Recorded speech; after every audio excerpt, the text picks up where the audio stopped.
siya. Sino sa ex-housemates ang papalitan mo? Wala.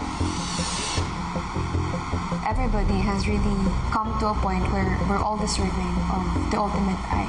Would you say ba na mas deserving ni Joaquin yun kaysa sa close friend mo na si Carmel?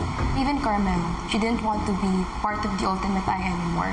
And though there's a part of me that wants to keep fighting, of course I have to pay respect to what she wants. Uy, Nona, okay ka ba sa sagot na yan? May I ask kung bakit lie ang tingin mo sa sagot ni Crystal? How would you say na ayaw na nga niya talaga maging part ng Ultimate 8? Because I know her.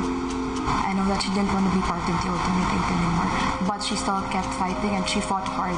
Not just for herself, for her family, but for me as well. Uy, Nona, maraming salamat.